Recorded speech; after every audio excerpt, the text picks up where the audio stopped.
지금은 아는 것이 힘이다. 시간입니다.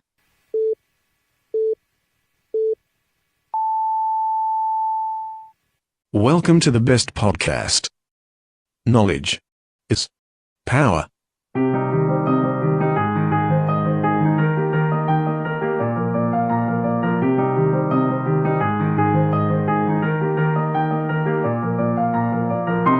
저희 아는 것입니다. 방송 중 최고의 청취수를 자랑하는 프로그램입니다. 우리나라 재벌들의 A부터 Z까지 파헤쳐보는 시간. 재벌 오너 일가들이 어떻게 해서 재산을 일궜고 사업을 시작했고 인맥을 유지하고 또 재산과 경영권은 어떻게 승계했는지, 그리고 사회에 어떤 파장을 일으켰는지 등에 대해서 알아보는 시간, 재벌 백과사전에 오신 걸 환영합니다.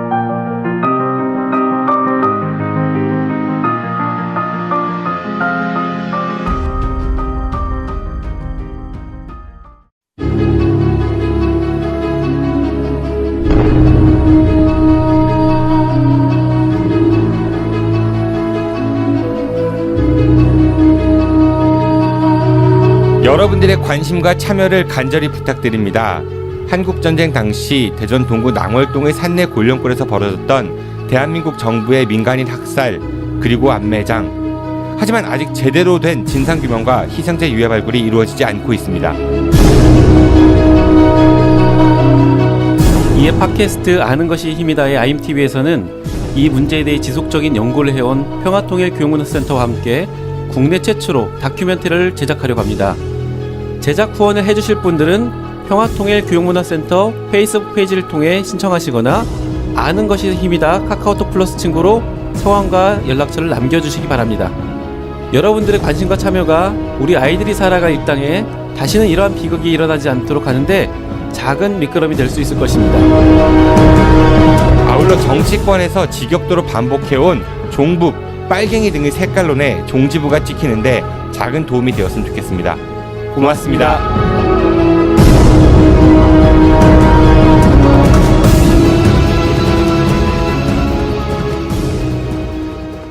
빅데이터로 완성한 가장 완벽한 수능 영단어 수빅복화.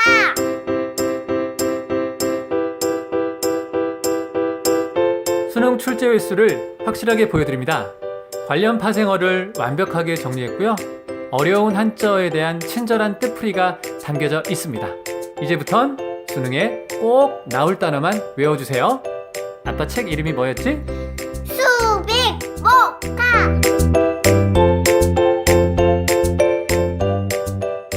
아빠 책 좀 꼭 사주세요. 재벌 백과사전의 터줏대감이십니다. 자본주의의 파수꾼 류영수 공인에게서 나오셨습니다. 회장님 안녕하세요.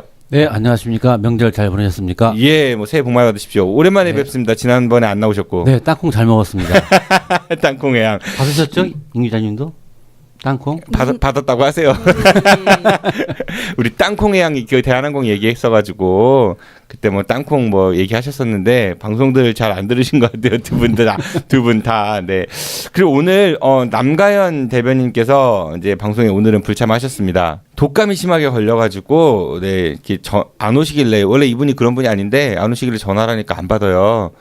걱정이 돼서 다시 전화를 또 하니까 자다가 화들짝 깬 목소리로, 목소리가 많이 안 좋더라고요. 제가 나오시지 말라고 했고, 이제 저를 별로 안 좋아하시는 분이죠. 네. 음악과 술을 사랑하시는 분, 중도일보 최고의 보컬, 네. 중도일보 임효인 기자입니다. 기자님 안녕하세요. 네, 안녕하세요. 임효인입니다. 네. 새해 복 많이 받으십시오. 잘 지내셨죠? 네, 새해 복 많이 받으세요. 네. 남가연 대변인님 사진 혹시 보셨어요? 아, 봤습니다. 얼마 전에 출마 준비한다고 네. 찍었는데, 네. 류 교수님도 보셨죠? 네, 방금 봤습니다. 깜짝 놀랐어요. 누군지 몰랐어요. 평소에 좀 그러고 다니면 얼마나 좋아. 그분 좀 꾸미실 필요가 있다는 생각이 들고, 우리 임효인 기자님께서는 그분 안녕하시죠? 네, 얼마 전에 뵀습니다. 네, 잘 계시죠? 네, 그분 너무 멋있는 것 같아요. 그러지 마세요. K 뭐 강. 아니요. 네, 안부 좀 전해주시고요. 아유, 네. 류영석 기자님 사실 오늘 독서 모임 가신다 하지 않으셨어요? 네, 가려고 하다가. 저도 오늘 독서 모임. 그러니까요.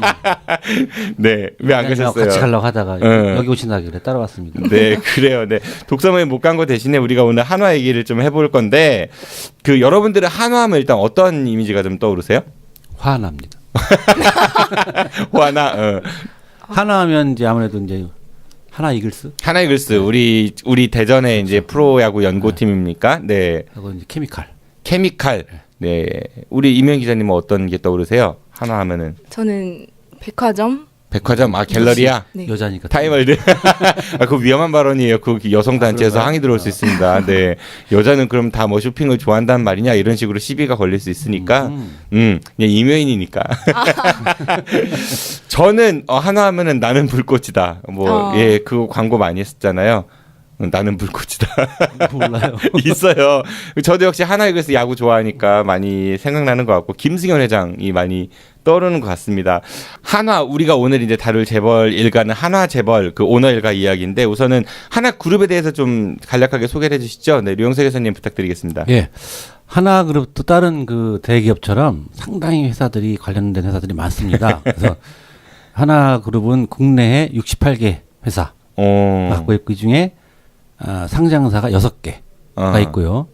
해외 법인이 258개 이렇게 존재합니다. 그래서 상장사로는 우리가 알고 있는 한화, 그다음에 하나 갤러리아 타임월드, 네. 그다음에 하나 생명보험, 하나 생명, 네. 하나 손해보험, 하나 손해보험, 하나 케미컬, 하나 케미컬, 네, 그 화학 회사죠? 그렇죠. 케미컬이니까. 네, 그다음에 2015년도에 삼성으로부터 삼성테크윈 인수한 하나 테크윈, 그다음에 하나 투자증권 이렇게 있고요.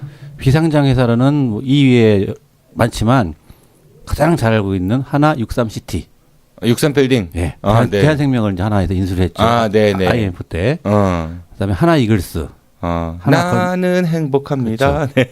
하나 건설, 하나 건설, 하나 디펜스, 뭐 하나 시스템 등 상당히 많은 회사를 보유하고 있습니다. 그 웬만한 건 다 갖고 있네요. 일단 쇼핑도 있고 유통도 있는 것 같고 방산업체도 있는 거죠. 이제 방산업체가 있죠. 네. 하나 테크윈. 한화는 일단은 많은 분들이 잘 모르세요. 한화가 한국 화약의 줄임말이라고 이게 그러더라고요. 네, 그거를 많은 분들이 잘 이제 모르시는 분들이 계셔가지고 잠깐 좀 말씀을 드려봤고, 네. 그리고 여기는 기업 규모는 어떻게 되나요? 기업 규모가 지금 상장사만 제가 너무 많아서 상장사 뽑았는데 일단 한화. 네. 하나는 지주회사인 거죠? 그렇죠. 하나는 화학 제조업을 운영하고 있고요. 자산 총액이 7조 6천억, 매출액이 1조 4천억, 단기 순이익이 2천억. 로 구성되었습니다. 물론 이게 네. 지금 제가 말씀드리는 거는 2017년 9월까지 기준이에요. 9월까지 분기 보고서에 나온 자료입니다. 그다음에 지분율이 김승현 회장이 29.05%. 오, 굉장히 많네요. 네. 보통 이제 우리가 삼성하면 뭐 5%도 안 되고 그렇죠. 이런 얘기 하나가 하는데 특별히 지분들을 특수관계자들이 많이 보유하고 있습니다. 그래서 보스 기질이 더 강한 건가? 그다음에 기타의 네. 특수관계자들이 19.07% 해가지고 김승현 외 특수관계자가 48.12%를 갖고 있습니다. 특수관계자라고 하면 보통 가족들 뭐 아들이나 그렇죠. 뭐 친척 관련 회사들을 그러니까 거의 절반을 갖고 있다는 거네요. 그렇죠. 이게 경영권 하나는 확고하겠네요. 네, 그다음에 특이한 거는 이 하나는 김승현 회장이 2014년 2월부터 대표이사를 사임을 해서 또 하나만 사임한 게 아니라 하나 건설, 하나 케미컬, 하나 첨단 소재, 뭐 하나 테크윈, 하나 갤러리아도 2014년도에 동시에 다 사임을 하셨습니다. 그래서 지금 현재 대표이사는 최양수, 이태종, 김현철, 이민석 4명이 각자 대표 체제로 운영을 하고 있습니다. 왜 대표이사를 놨대요? 그냥 그룹 회장직만 하고 있는 건가요, 그러면은? 그렇다고 볼 수 있죠. 그래서 4명이 각자 대표를 하고 있는데 혹시 각자 대표하고 공동 대표하고 차이점이 뭔지 아십니까? 각자 대표는 각자가 책임지는 거고 공동 대표는 공동으로 책임지는 거 아니에요? 그게 아니라 맞긴 맞는데 네. 각자 대표는 대표 하나하나가 이 행위가 대표권이 있습니다. 네.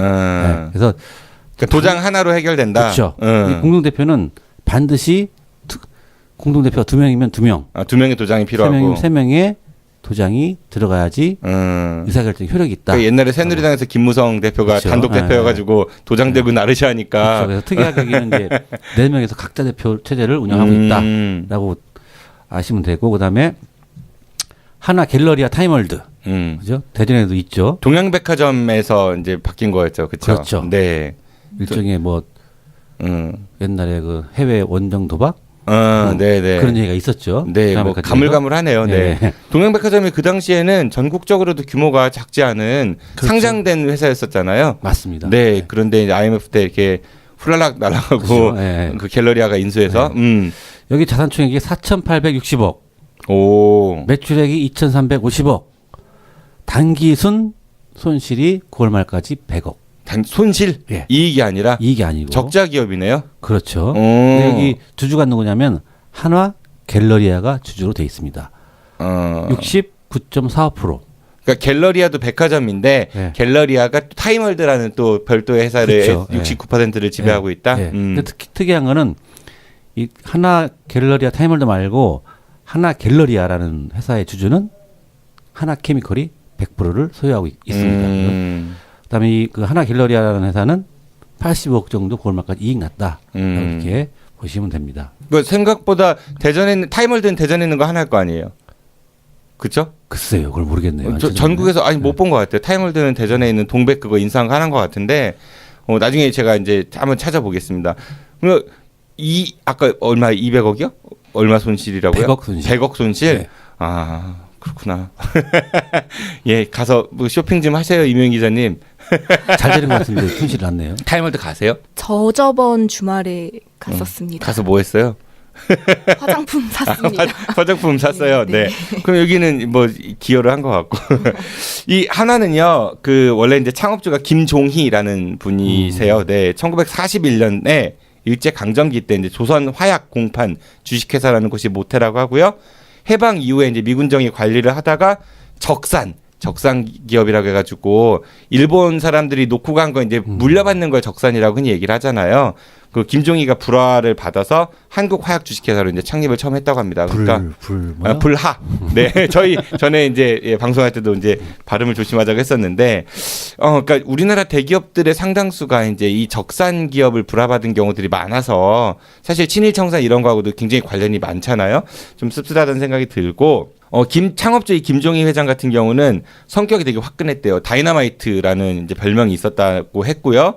경기 공립상업학교 재학 중에 일본인 학생이 조선인 학생을 이렇게 때리니까 김종희가 가서 복수를 했대요. 오, 의리의 사나이. 그 일로 퇴학을 당했다고 합니다. 이거 들을 때 여러분들 어떤 생각이 드세요? 누가 누굴 때렸다고요? 김종희가 일본 학생을, 조선인 학생을 때린 일본 학생을 김종희가 복수를 해준 거예요. 그리고 퇴학당했대요. 어떻게 생각하십니까? 얼마나 때렸길래 퇴학일까요? 아니 조선인이 일본인 조금만 때려도 퇴학당할 수도 있을 것 같기도 하고. 근데 많은 분들이 이거 생각하면 와 멋지다. 뭐 이렇게 좋은 긍정적 평가가 많이 있을 것 같아요. 사실 뭐 복수해준 건 좋은 건데 저는 김두한이 떠오르거든요. 이 대목에서. 저도. 예, 그러니까 뭐 진짜로. 조선 주먹에 뭐 자존심에 갖고 옛날 명동에서 하야신가요? 뭐 같이 대결하고 우리 자존심만큼은 김두한이 시켰다 그런 얘기들을 하는데 사실 김두한이 시킨 게 자존심일까 아니면 자기 가올까? 너무 미화된 게 아닐까 그런 생각이 들긴 해요. 자기도 종로에서 삥 뜯은 거잖아요. 그러니까 일본인한테 삥 뜯기나 조선인한테 삥 뜯기나 사실 뭐 민족적 감정으로 보면은 기왕 뜯기는 거 조선인한테 뜯기는 게 낫긴 하겠지만은 어차피 뜯은 거 아니냐는 거지. 그걸 그렇게 미화시킬 필요는 없을 것 같은데 뭐 이거 보면 저는 그런 생각이 조금 들었었고. 근데 이제 이분이 1981년에 급사하신답니다. 58세 이 나이로 좀 일찍 돌아가셔요. 이제 후계를 정하지 않고 돌아가셨대요. 그래서 아들이 두 분이 있었는데 20대였어요 그때. 큰 아들이 김승현 그리고 둘째 아들이 김호연. 그래서 이제 명분상은 장남 김승현이 좀 우위했었기 때문에 29살에 이제 그룹 회장직에 취임을 했다고 합니다. 근데 형제간의 재산 분쟁이 있었을까요, 없었을까요? 당연히 있었겠죠. 그 10년 정도 동안 재산 분쟁을 하다가 결국에 1993년에 이제 차남 김호연이 그룹 계열사인 빙그레를 갖고 나가면서 이제 일단락이 됐다고 합니다. 그래서 우리 옛날에 하나 이글스가 전에 빙그레 이글스였잖아요. 그렇죠. 빙그레가 이제 하나 계열사였었다고 하고요. 이 김호연 씨 같은 경우는 국회의원도 했었어요. 천안 을에서 이제 그 보궐로 나와가지고 그때 자유선진당 그 박상돈이라는 국회의원이 이제 직을 던졌거든요. 충남지사 출마한다고. 그래서 거기 보궐로 나와가지고 한나라당 후보로 당선이 됐었고요. 그 잠깐 국회의원 시절이 좀 있었고. 혹시 김신이라는 인물 아세요? 백범 김구 선생님의 아들이거든요. 그분의 사위라고도 합니다. 근데 좀 이것도 저는 좀 속상한 게 저희 이제 그 대한독립 만세편에서 김구 선생님 편을 다루긴 했었는데 백범 김구 선생님은 떠오르는 이미지가 뭐예요? 우리나라 사람들한테는 독립운동가잖아요. 그렇죠? 네. 그리고 박정희 대통령은 뭐 친일 행적이 있다고 얘기들을 하잖아요. 네. 근데 김구 선생님의 아들 그 김신이라는 분은 박정희 대통령 시절에 유신의 멤버였어요. 그리고 공군 참모총장도 지냈었고, 그러니까 참 역사가 우리나라 역사가 굉장히 좀 이렇게 뒤틀려 있다고 해야 될까? 그러니까 뭐가 뭔지를 잘 모르겠는 그런 좀 안타까움이 있는 것 같습니다. 네. 김승현 회장이 이제 한국화약그룹을 하나그룹으로 사명을 변경을 했다고 합니다. 이거 재밌는 일화가 하나 있는데, 이 중국으로 하나 멤버들이 이제 출장을 갔는데 그 중국에서 환영 현수막을 걸었대요. 근데 영문 명칭이 하나가 코리아 익스플로시브 그룹이라고 하거든요. 익스플로시브? 예, 익스플로시브 그러니까 폭발 뭐 이런 거니까. 근데 그거를 한문으로 쓰면은 남조선 포격 집단이래요. 그러니까 과거에 우리도 중국을 중공이라고 불렀잖아요. 중공군. 그 예전에 이제 그 수교하기 전에 대만이 자유중국이었었고, 그래서 이 중국에서도 우리를 한국 대한민국이라고 안 하고 남조선이라고 불렀다고 하더라고요. 그래서 그 한국화약 코리아 익스플로시브 그룹을 남조선 포격 집단 이래가지고 이게 아닌 것 같아가지고 이제 한화로 바꿨다 뭐 이런 일화도 뭐 있는 것 같고요. 그 여기는 아까 류영석 회사님 여러 가지 소개를 해주셨는데, 얼핏 보면 이제 뭐 화약 만드는 이런 제조, 뭐 건설 이런 게 더 규모가 클 것 같지만 실질적으로는 금융 계열인 하나생명의 그렇죠. 매출이 훨씬 크다고 네. 네 이야기를 해요. 네. 그리고 화약 만드는 곳이니까 아무래도 폭약, 폭죽 이런 거 우리 왜 63빌딩 옆에 여의도공원에서 그 왜 폭죽 놀이 같은 거 하잖아요. 그 뭐죠? 여의도 축제인가 뭐 불꽃 축제인가 그런 거 이제 한화에서 한다고 하고, 태양광 사업 진출했다가 좀 이제 약간 좀 어려워졌다는 얘기가 있고. 그리고 이제 하나그룹은 이 제조업 및 백화점업 말고 이제 보험업을 또 하고 있죠. 하나생명. 저도 가입했습니다. 아, 그렇습니까? 네. 친구가 그거 해가지고. 제가 소개해 주신 분 아니죠? 아닙니다. 그쪽은 매트라이프였습니다. 동부하고. 네. 하나생명보험이 이제 자산총액이 방금 말씀하신 것처럼 규모가 좀 있습니다. 109조. 109조. 네, 매출액이 12조. 아까 하나 그보다 훨씬 크네요, 그러면은. 그렇죠. 당기순이익이 6천억. 9월 말까지 돼 있고, 이제 하나건설 지분이 25%를 소유하고 있고요. 총 하나건설과 특수관계자 또 하나도 18.15%를 소유하고 있고 총 45%를 소유하고 있습니다. 그 그룹 지배권이 굉장히 강하겠습니다, 여기도. 그렇죠. 오늘과가. 네. 그다음에 하나손해보험은 자산총액이 14조. 매출이 5조. 당기순이익이 1,000억 정도 됩니다. 그 지주회사보다 훨씬 더 좋네요, 내실 있고. 그렇죠. 9월 말까지니까 10월 말까지 하면 더 커지겠죠. 당기순이익은. 그다음에 이제 여기를 또 하나생명보험이 53.75%를 갖고 있습니다. 네. 그러니까 서로 이제 뭐 얽히고 얽혀 있어요, 지분이. 그다음에 이제 하나케미컬은 자산총액이 7조 6천억, 매출액이 2조 9천억, 당기순이익이 4,800억을 가지고 있는데, 여기는 또 하나그룹이 36.13%를 소유하고 있습니다. 대부분 이 하나그룹들이 지주회사로서 지분들을 소유하고 있고, 또 그 이외에는 김승현 회장이 대주주로서 자리를 차지하고 있다, 이렇게 봅니다. 또 하나건설 같은 경우에는 물론 건설 경기에 따라서 많이 변하지만, 네. 여기 지분은 하나가 또 100%를 소유하고 있습니다. 그러니까 결론적으로는 최상위 주주는 김승현 일가다. 네. 이렇게 보시면 됩니다. 뭐 네. 건설 같은 경우 또 이라크에서 신도시 건설 사업도 뭐 시작했다고 하고, 뭐 경기는 나쁘지 않다는 얘기가 있는 것 같습니다. 근데 이제 9월 말까지는 하나건설이 자산이 6조, 매출액이 2조 1천억인데 1,600억을 손실을 기록하고 있다. 그래서 건설 경기가 안 좋을 수도 있고, 또 이제 제가 뭐 이 회사를 안 가봐서 모르겠지만, 네. 1,600억 찜이야. 과거 부실을 뭐 떨어낼 수도 있고, 네. 그렇습니다. 네. 여기가 그리고 과거에는 그 시스페이스라는 편의점이 있었잖아요. 그것도 좀 소유했었다고 하고요. 그리고 그 정수장학회로부터, 그 유명한 정수장학회로부터 경향신문을 인수하기도 했었다고 합니다. 근데 이제 외환위기 오면서 그냥 이제 날렸다고 하고, 그리고 북일 학원, 유명한 북일고 있죠. 천안 북일고하고, 북일고. 그래서 왜 북일고 야구팀 그 선수들 보면 다 이제 뭐 한화로 많이 오잖아요. 뭐 대표적인 하나그 지금 대표적인 선수가 김태균 선수. 뭐 이런 선수들. 북일 나왔습니까? 네, 천안 북일고 출신이죠. 천안 북일고는 나중에 교명을 북일고등학교로 이제 개칭했다는. 제가 천안 출신인데요. 학비가 비싼 학교로 유명합니다. 사립학교죠. 그 지금 뭐 자사고기 때문에 그 경쟁률도 되게 높고 그렇다고 해요. 네. 이 정도로 우리 하나 그룹에 대해서 얘기를 좀 해봤고요. 이제는 좀 그 인물들을 좀 세세하게 좀 들여다보도록 하죠. 먼저 우리 지금 유령석 교수님도 여러 번 말씀하셨는데 김승현 회장은 유명하신 분이죠. 실물 혹시 보셨어요? 뭐 사진으로라도 보셨죠? 봤습니다. 카리스마가 좀 넘쳐 보이는. 네, TV에서 많이 봤죠. 김승현 회장 그 멋있는 말 중에 하나가 알았어 김태균 잡아올게 뭐 이랬잖아요.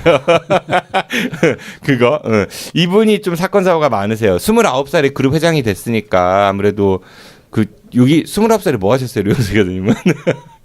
저는 이제 막 일을 시작했죠. 그때. 회계사가 딱 되셔가지고 좋으셨겠네요. 그래도 시험 합격하고 나름 어깨에 그때는 힘 아무것도 좀 모르고 좋아하기만 했죠. 힘 좀 들어가시는 그런 시기였을 것 같고. 이면 기자님은 아직 29살이 안 되셨나요? 네. 29 28입니다. 29이 되면 무엇을 하실 것 같으세요? 글쎄요. 작가님하고? 피디님. 네. 예, 근데 이분은 29살에 그 대기업에 그룹 총수가 된 거예요. 근데 93년도에 거액의 외압 밀반출 혐의로 이제 구속이 돼가지고 징역 1년에 집행유예 2년, 추징금 47억 2천만 원 판결을 받고 있다가 95년에 이제 광복절 특사가 됐다고 해요. 네, 그 유명한 광복절 특사. 최근에도 뭐 이건희 회장 얘기 나오잖아요. 광복절 특사 얘기. 뭐 그 다스의 뭐 소송비를 대납을 했네 만에 이런 얘기들 나오고 있죠. 이분도 광복절 특사 출신이시고요. 2005년도에는 대한생명 아까 말씀하신 그 63빌딩 인수 비리 사건 관련해 가지고 검찰 조사를 받던 중이었어요. 그 와중에도 서울 논현동의 룸사롱에서 종업원을 유리병으로 내려치면서 폭행하고 소화기를 막 뿌려가지고 술집의 영업을 방해한 이제 그런 일도 있었다고 하고 2007년에는 이것도 되게 유명한 사건이에요. 제가 이때 미국에 있었거든요. 미국 애들이 저한테 물어보고 막 이랬어요. 차남인 김동원 그 하나생명 상무가 술집에서 싸우다가 맞은 거예요. 그래서 화가 나갖고 경호원 17명을 대동해서 술집 종업원들을 청계산으로 끌고 가서 집단 구타. 이후 이 사건을 막기 위해서 조폭을 동원해갖고 야 뒤처리해 이렇게 시키고 이제 전직 경찰청장 이런 사람들한테 로비를 했대요. 근데 이제 그게 언론에 보도되면서 경찰이 처음에 수사를 안 하다가 뒷북사를 시작을 했고 나중에 김승현 회장이 유명한 그 휠체어 타고 경찰 출두 하고요. 조폭 두목하고 경찰 간부한테 총 5억 7천여만 원을 이제 제공했다고 합니다. 로비 자금으로. 근데 재판 신문 과정에서 그 발언을 그대로 옮기면은 원투 스트레이트로 아구멘트 돌리고 흉기와 쇠파이프로 위협했다고 합니다. 제가 들은 거는요. 네. 네, 읽어드릴게요. 네. 권투하듯이 아구 몇 번 돌렸지. 네. 기싸대기 올려 붙였지. 내가 때리다 지쳐서 애들 시켜서 대신 때리게 했거든. 이라고 법정 진술이. 네. 그게 조사 과정에서 김승현 회장이 법정 진술에서 네. 하지만 법원에서는 이제 뭐라고 했냐면요. 이 사건을 부정을 앞세운 나머지 분별력을 잃고 범행한 점이 고려돼야 된다고 해서 징역 1년 6개월, 집행유예 3년, 사회봉사 200시간을 선고를 했습니다. 우리나라 법원 참 관대해요. 그렇죠? 아니죠. 재벌한테만 관대하죠. 그러니까 너무 관대한 것 같아요. 우리나라 법원들은 재벌들한테 너무 관대한 것 같아요. 좀 요즘에도 그런 얘기들 많이 나오는데 이게 언제 바뀔까요? 이게 국가 경제가 잘 돌아가면 바뀌려나요? 그 김승현 회장한테 관대한 거는 지난달에 그것이 알고 싶다에서 네. 그 회장님의 이제 수감 생활에 네. 수상한 점을 또 파헤친 편이 있었거든요. 네. 그 되게 특혜 많이 받는다 얘기들은 많이 들리잖아요. 네, 뭐.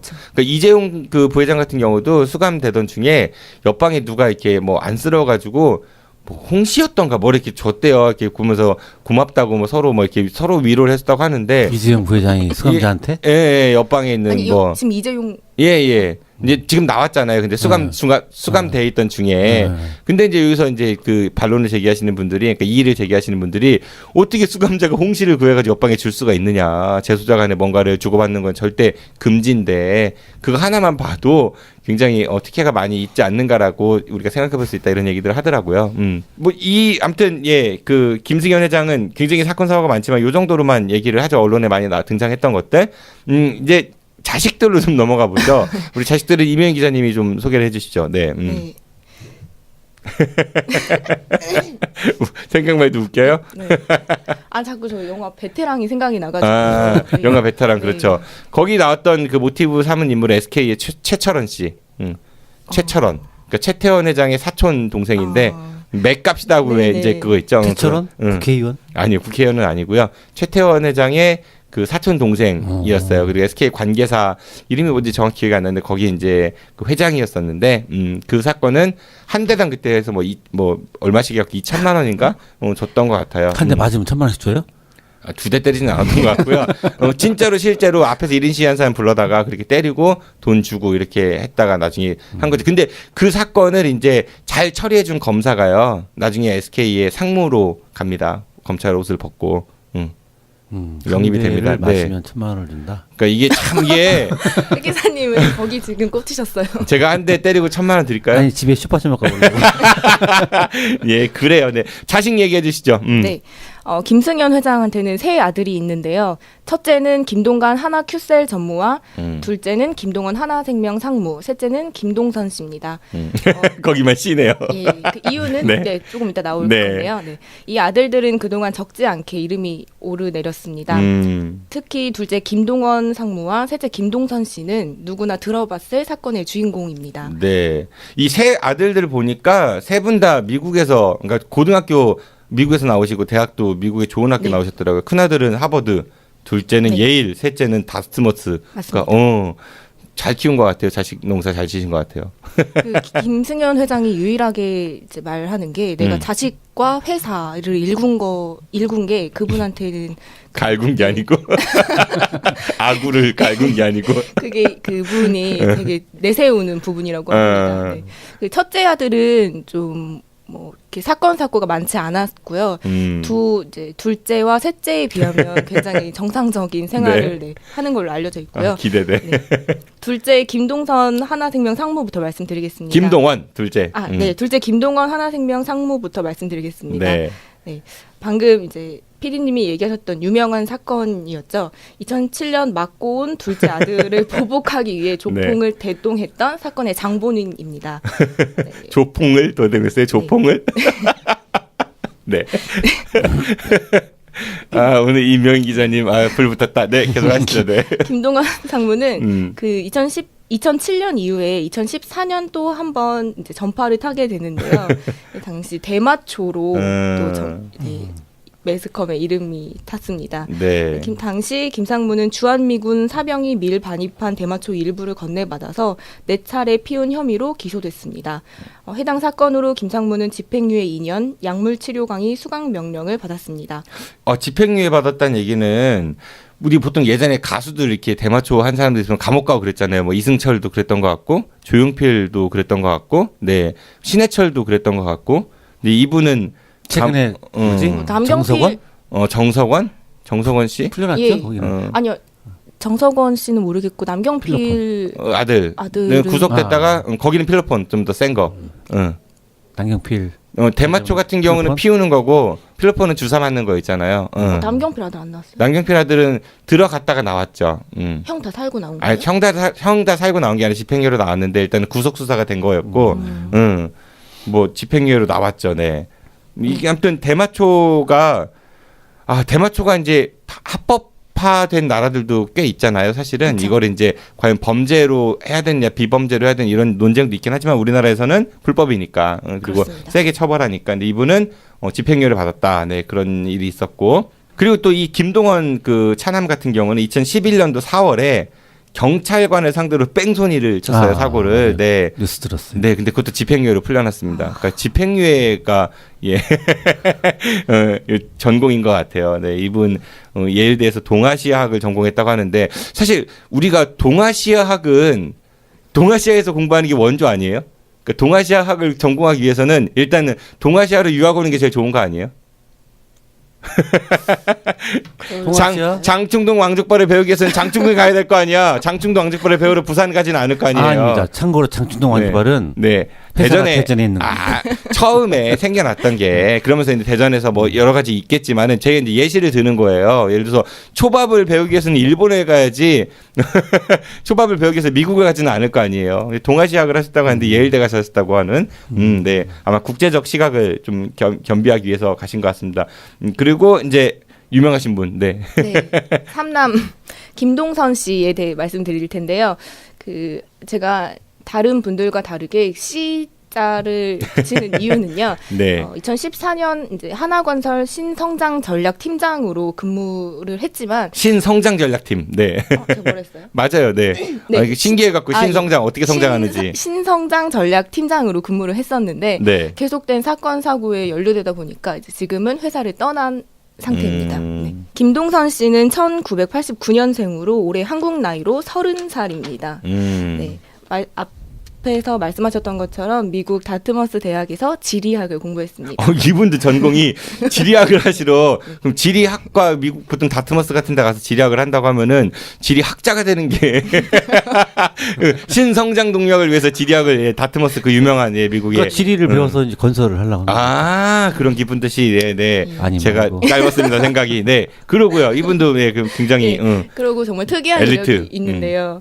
2006년 카타르 도하 아시안 게임, 2010년 광저우 아시안 게임, 2014년 인천 아시아 게임에서 승마 마장 마술 단체 금메달 획득한 실력자입니다. 오, 그 3회대 연속. 아, 네. 그분이? 와, 이상화도 이번에 그 평창에서 3회 연속 금메달에 도전했지만은 세 번째 네. 은메달 땄잖아요. 네, 그렇죠. 비록 아시안 게임이긴 하지만 대단하네요. 네, 군 면제 받았겠네. 네. 아시안 게임 금메달이니까. 네, 그럼. 일단 군 승마 면제인 선수가 되려면 몸무게가 예. 승마가요. 이재용 그 삼성 그 부회장 같은 경우도 국가대표 승마선 출신이에요. 아, 그래요? 네, 근데 그분은 낙마해가지고 말에서 떨어져서 허리를 다쳐서 허리 디스크로 군 면제. 군 면제. 어쨌든 다 면제네요. 네. 그러니까 그런 얘기 있어요. 제가 이게 오해는 안 하시면 좋겠. 제가 들은 얘기입니다. 정유라 씨 그 승마 얘기 때문에 하도 말들이 많아가지고 우리나라 마장마술 같은 경우가 아시안 게임에서는 적수가 없대요. 마장은 뭐 마술은 뭡니까? 마장마술이라는 게 있어요. 단체전 해갖고 저도 자세히는 모르는데 왜냐하면은 승마가 아시아에선 최고로 잘하는 나라가 일본이래요. 근데 일본 같은 경우는 아시안 게임에서 A 팀이 출전 안 한다고 하더라고요. B 팀을 내보낸다고 그래요. 그래서 아시안 게임에서는 우리가 마장마술은 그냥 금메달을 따놓은 당상처럼 여긴다. 그래서 병역이라든지 아니면 이런 그 학력 이런 특혜 같은 걸 할 때 주로 승마를 많이 한다. 이런 얘기들이 많이 돌았었어요. 네. 그래서 방금 말씀하신 정유라 씨와도 인연이 있는 사이라고 합니다. 김승현 네. 인터넷에 최유라가 아니고 떠도는 얘기로는 이제 김승현 회장이 이 김동선 씨한테 정유라랑 너무 가깝게 지내지 말라고 했다고 하는 얘기도 있어요. 서로 싫어하지 않았을까 싶기도 하고. 네. 김 회장이 평소 아들들한테 좀 지덕체를 두루 겸비할 것을 권하면서 이런 환경을 만들어줬다고 합니다. 근데 김동선 씨가 승마보다도 이름을 더 많이 알린 사건들은 그 재벌 갑질 사건 중 하나로 유명한 폭행 사건입니다. 김동선 씨는 2010년 그러니까 20대 초반이었을 텐데요. 그러네요. 나이가 22살, 3살 이때네.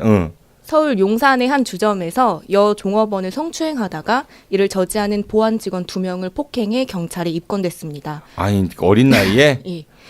주로 하나그룹 아니 아까 형도 그 김동원 그 차남 같은 경우도 85년생인데 2006년이면 21살 뭐 2살 때 주점에서 이분들은 21살 때 가보셨어요? 류영석 교사님 주점 단란주점 룸사롱 이런데? 저는 그때 맥주도 못 먹습니다.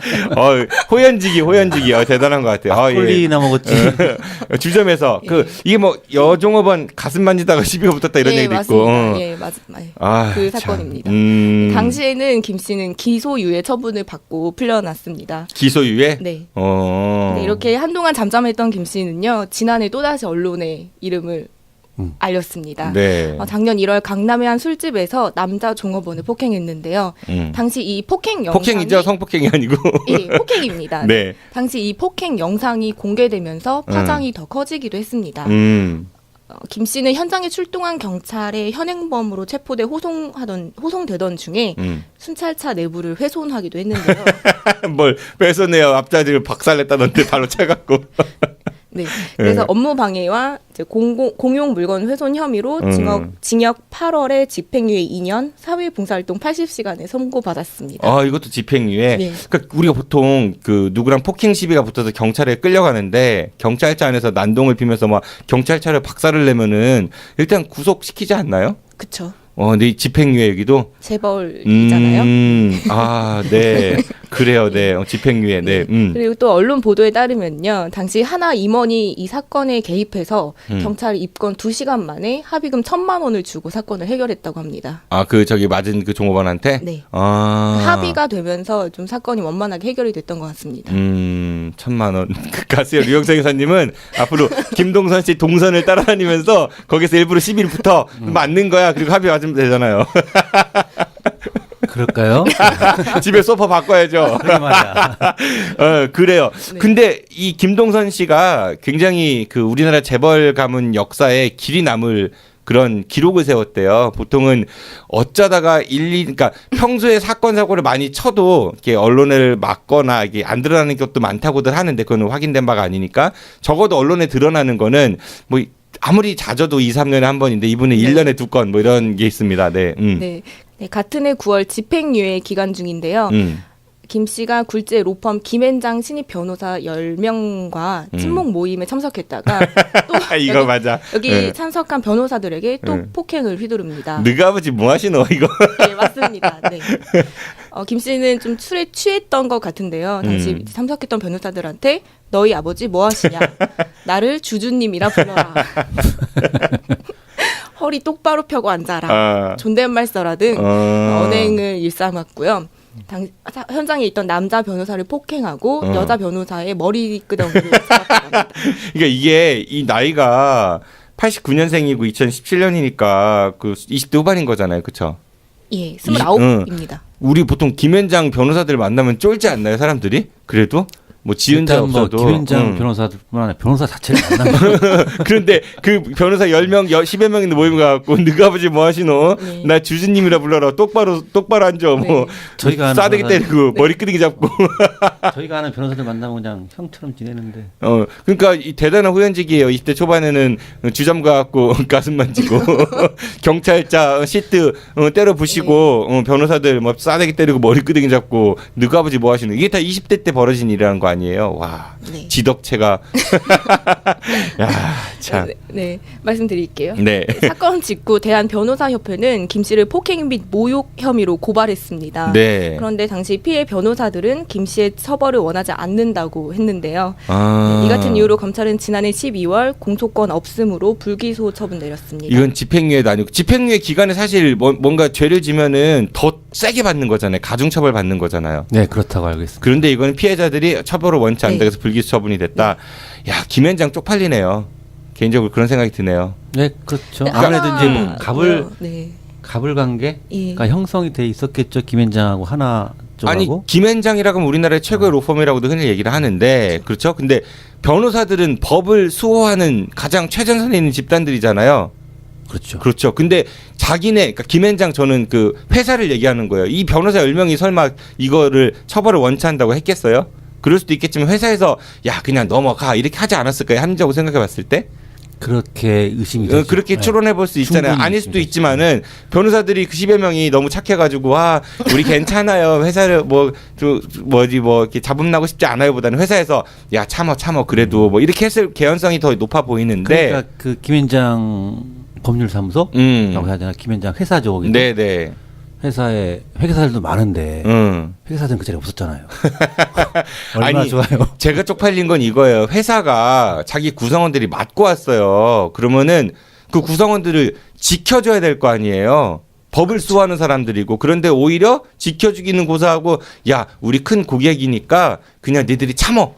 라고 하는 거잖아요. 회사가 오히려 구성원을 지켜주는 게 아니라 구성원에게 꿇어 이렇게 한 거잖아요. 만약에 그게 사실이라면은 아니었으면 좋겠지만은 그래 전 쪽팔리는 얘기를 하는 거예요. 좋겠지만 그렇게 의심이 되죠. 그 류영석 회사님 어디 가고 맞고 왔는데 네. 감사를 제대로 했는데 맞고 왔어.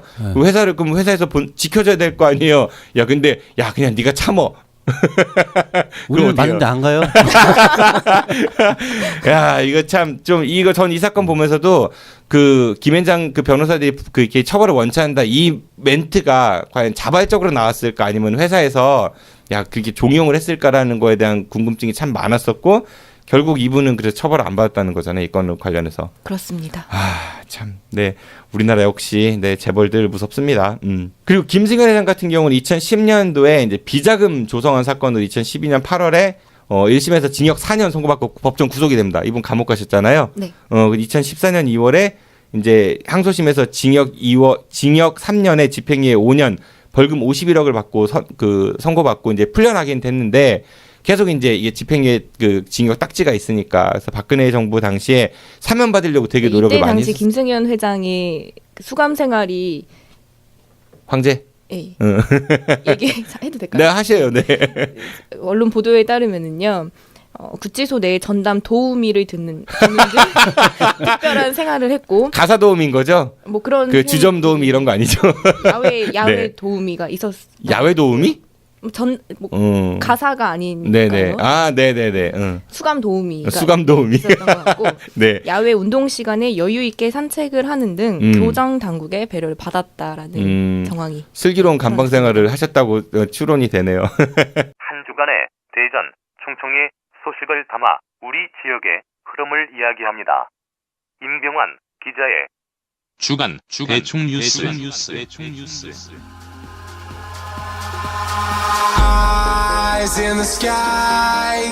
차가운 머리와 따뜻한 가슴을 가진 언론인 중도일보 임병환 기자가 매주 금요일 한 주간의 우리 지역 소식을 정리해 청취자 여러분들께 전합니다. 지금 카카오톡에서 아는 것이 힘이다를 신고 추가하시거나 팟빵이나 유튜브, 페이스북에서 아는 것이 힘이다를 검색해주세요.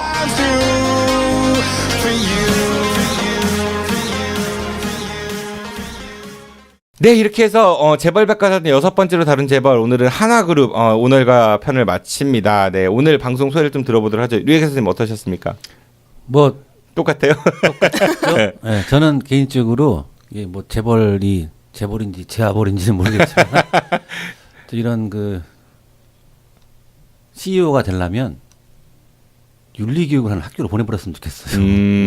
그래서 거기를 통과해야만 재벌 2세들이 허경영 씨랑 비슷한데 정치인들 뭐 보낸다는 거 똑같은 얘기 같은데. 뭐 그런 네. 경영자로서 역할을 할 수 있게끔 해주는 어떤 장치가 필요하지 않나 이렇게 생각합니다.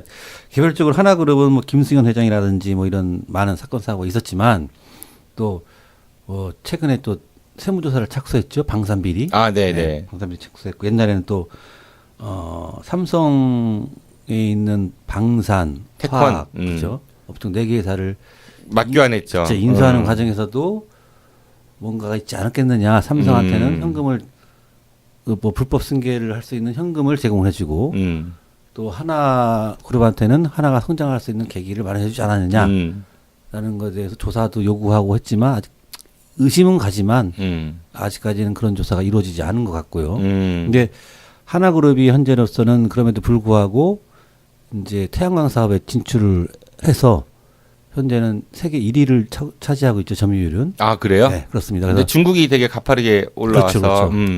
그다음에 또 화학 분야에도 박차를 가하고 있어서 이건하고는 별개로 기업 자체는 성장해서 우리나라의 주요 기업으로 발돋움했으면 좋겠습니다. 그러니까 우리가 기업 오너 일가하고 기업하고는 그렇죠. 분리해 생각할 필요가 있는 것 같기는 해요. 그렇습니다. 네, 알겠습니다. 우리 이명 기자님께서는 어떠셨어요? 네, 저는 아까 말씀드렸던 것처럼 계속 영화 베테랑이 생각이 나는데 네. 또 최근에 보는 드라마 중에 리턴이라는 드라마가 있어요. 거기도 재벌들의 얘기가 나오거든요. 보면은 근데 이번 방송을 준비하면서 고현정 나온 그거죠? 예, 박진희로 교체된. 네, 맞습니다. 이번 이제 방송 준비를 하면서 찾아본 자료와 그 제가 영화나 드라마에서 보던 그 재벌들의 모습이 너무 또 크게 차이가 없다는 모습에 네. 한 번 더 놀랐고요. 대기업이 그만큼 경제적인 성장을 할 수 있었던 데는 본인들만의 노력만으로는 불가능했을 것 같아요. 좀 더 그런 사회적 책임, 의무를 다하는 모습이 필요할 것 같습니다. 그래, 맞습니다. 뭐 일하는 노동자들도 있었고, 그리고 그 일을 하도록 도와준 정부도 있었고, 지급 보증 같은 거라든지 뭐 금리 혜택도 굉장히 많았을 것이고, 뭐 재벌들은 그런 거 명심해야 될 것 같습니다. 알겠습니다. 팟캐스트 아는 것입니다에서 마련한 재벌백과사전, 저희가 오늘 시즌 4 마지막 방송이고 이제 시즌 5로 넘어가는데 뭐 두 분도 아시고 계시죠? 저희 골룡골 관련한 다큐멘터리가 이번에 제작이 되고 있거든요. 두 분도 많은 관심 가져주시고요. 시즌 5에서는 공개 방송을 한번 해볼까 싶은 생각이 있어요. 네, 네 나중에 골룡골이 저건 아니죠? 골룸? 썰렁합니다. 네. 그 시즌 5에서 우리가 다룰 기업, 그러니까 아무래도 이제 시즌 5는 데일리 방송을 못 할 것 같고요. 저희 그 이제 골룡골 다큐멘터리 때문에 주에 한 번 정도 방송할 것 같은데 우리가 5 때는 한 번 정도 뵐 수 있지 않을까. 그때는 공개 방송으로 다룰 기업은 사람이 먼저다라는 슬로건으로 유명한 기업이죠. 두산 그룹 일가에 대해서 한번 이야기를 좀 나눠보도록 하죠. 네, 오늘 두 분, 남가연 대표님 나누셨는데 오늘 두 분 고생 많으셨고요. 다음 방송 때 멋진 모습으로 뵙도록 하겠습니다. 안녕히 가십시오. 감사합니다. 감사합니다. 저들만 물러가겠습니다. 즐거운 주말 되시고요. 내일은 한 주간의 우리 지역의 소식을 정리해서 알려드리는 임병환 기자의 대충뉴스, 주간 대충뉴스가 여러분들을 찾아갈 예정입니다. 내일도 많은 청취 부탁드리겠습니다. 지금까지 진행의 정진호였습니다. 청취해서 고맙습니다. 안녕히 계십시오. I'll be back.